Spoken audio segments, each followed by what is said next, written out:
Eu avisei, né? Lembrei no início do culto que o culto de Domingo de Ramos é aquele que a liturgia mesmo ela já é toda de cabeça para baixo, né? Ela já é toda diferente e a ideia é tentar nos trazer esse impacto.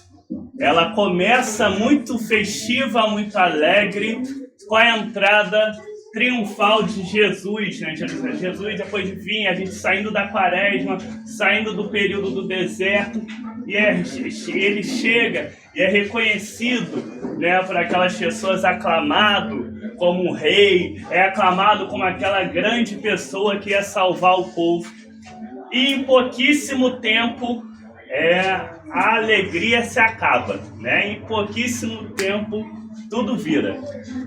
No Domingo de Ramos está todo mundo feliz comemorando, na Sexta-feira Santa já está todo mundo botando ele na cruz. Esse impacto que a liturgia quer nos trazer, que ela quer nos lembrar. O dia que a gente tem até duas cores aqui no altar, a gente tem essa cor, é justamente para mostrar essa ambiguidade. E quantas vezes a nossa vida, esse período da Semana Santa, é um período de grandes emoções, né? E parece mesmo muito a nossa vida. A gente vem de um período mais triste, mais contrito na quaresma. No Domingo de Ramos parece que o negócio vai, daqui a pouco já desanda de novo, vai chegar na Páscoa também e fica nessa emoção, haja coração, né? Na Semana Santa.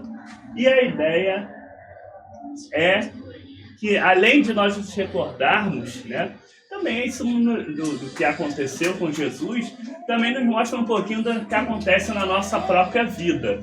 Né? Na nossa própria vida, a gente fica aí nessas oscilações, nesses altos e baixos, nessa complicação. E aí, olhando hoje, né, Domingo de Ramos também é chamado de Domingo da Paixão, por justamente nos recordar ali aquele momento da crucificação. É interessante que tudo que crucificou Jesus, a gente pode identificar no nosso mundo, né? No início do texto, uma das acusações contra Jesus é que ele proibia as pessoas de pagar imposto ao César. Mentira, a gente lembra numa outra passagem bíblica que ele até falando o contrário, né? Que ele não tem nada a ver com isso, dá César que é de César, Deus que é de Deus. Mas usaram isso. No nosso mundo hoje também a gente vê muitas vezes a mentira sendo usada para condenar, para matar, para destruir, né?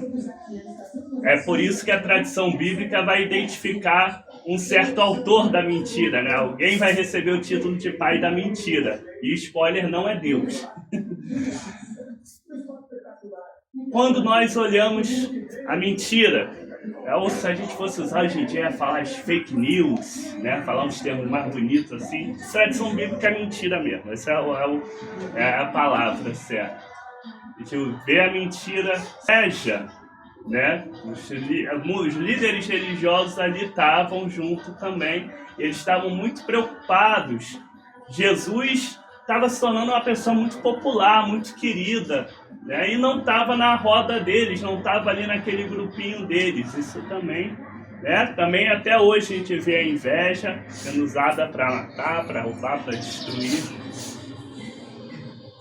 A gente vê também o medo. O medo também, a covardia, também muitas vezes é um péssimo conselheiro. Vê que Pilatos, Herodes, todos eles ali, né, em algumas outras passagens bíblicas, Jesus fica sendo jogado de um tribunal para o outro, todo mundo fica assim, mas esse cara por quê? Bobeira, tem nada a ver com isso. Mas a gente acha que isso é coisa de hoje em dia. Eles eram políticos, não queriam ficar mal com a população, então preferiam optar pela injustiça do que ficar mal.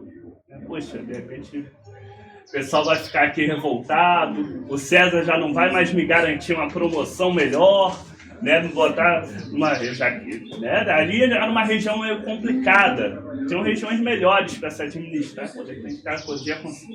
Então, agrada esse pessoal aí, tá tudo certo. Aliás, o medo também não foi só do lado de lá, não. O finalzinho mostra que até entre os discípulos o medo reinou também. Todo mundo que estava seguindo ficou de longe, ficou assustado. Até compreensível, né? A crucificação odiosa possível. Né? A ideia dela era realmente ser o mais cruel, o mais odioso, o mais repulsivo possível, para que ninguém tentasse ser esperto de se opor a Roma. Ela já tinha essa função. Então é natural que todo mundo tivesse medo, né? O Império Romano daquela época não era coisa muito fácil, né? Mas, um pouco mais à frente na história vai ter os judeus lá que vão tentar a rebelião, vai ter um cara que vai alertar assim, vocês estão de brincadeira, irmão. Vocês não tem ideia do que é o tamanho desse pessoal aí, não. E realmente vai dar errado, porque o Império Romano vai destruir tudo lá. Até, por isso, é isso que se atribui essa fala de Jesus, de que viria um momento em que felizes iam ser as mulheres estéreis, lá, que eles iam chorar, que não tinham que estar chorando por eles, tinham que chorar pelo que ia acontecer, porque realmente ali ainda viveu um momento. Em outra passagem bíblica vai dizer que o único dos discípulos que não fugiu, né, nas leituras da Páscoa, a gente vai ver que os discípulos, boa parte, se esconderam. Um dos únicos que fala que não fugiu é o João, que era mais novinho, talvez ele fosse mais inconsequente, né, não tivesse ideia, não tivesse dimensão do que estava acontecendo tanto. Então, talvez por isso ele e as mulheres ainda tentaram de alguma forma ali cuidar. O resto, fugiu quando pôde, né? Porque sentiu que a coisa estava ficando estranha, estava ficando complicada. Mas veja que quando a gente olha para o quadro da crucificação, quando a gente olha para o que aconteceu ali, a gente vê que aquelas mazelas que crucificaram Cristo, elas continuam. Elas continuam no nosso mundo mundano. Elas continuam no nosso mundo causando dor, causando destruição, causando desgraça. Hoje em dia está um pouco fora de moda falar isso, mas isso é o pecado. Essa é a ideia. É isso. É causar destruição, é causar o mal, é oprimir o outro, é destruir. Isso daí é um pecado. Ele continua. Quando a gente fala que Cristo morreu pelos nossos pecados, a gente fala em dois sentidos. A gente fala, sim, no sentido espiritual de como os benefícios da cruz nos trazem espiritualmente, como nós somos conectados com Cristo, né, e lavados pelo seu sacrifício. Mas também nos lembra que nós, como humanidade, que somos os responsáveis. O que aconteceu e o que muitas vezes continua acontecendo e muitas pessoas ainda sofrem em nosso mundo, todas essas mazelas, é uma responsabilidade. Pode não ter sido um de nós diretamente, mas como humanidade somos nós. E nós continuamos dia após dia. Olha como a gente cuida do nosso mundo, que é um grande presente de Deus para nós. Olha como nós cuidamos do nosso próximo. Olha como nós cuidamos das pessoas, como nós olhamos para o nosso próximo. Nós estamos com um olhar mais próximo da mentira, da inveja, da destruição, do interesse próprio, ou nós estamos mais com um olhar amoroso de Cristo para cada pessoa. Ele, que como disse o apóstolo Paulo, não se apegou nem à sua condição divina. Não achou que era isso, cara. Preferiu seguir obedientemente até a pior forma possível que ele teria para provar esse amor por nós. E ele fez isso simplesmente por amor.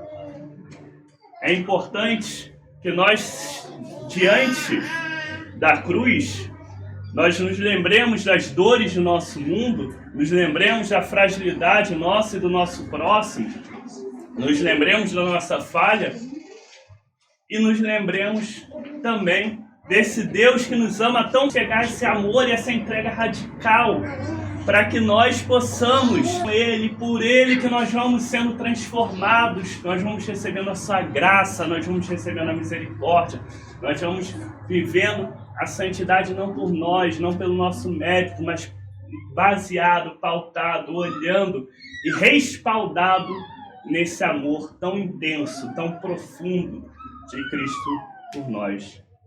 Que possamos hoje sempre observar como é que está a nossa vida, a nossa postura diante de Deus, diante do mundo que Ele criou, diante do nosso próximo.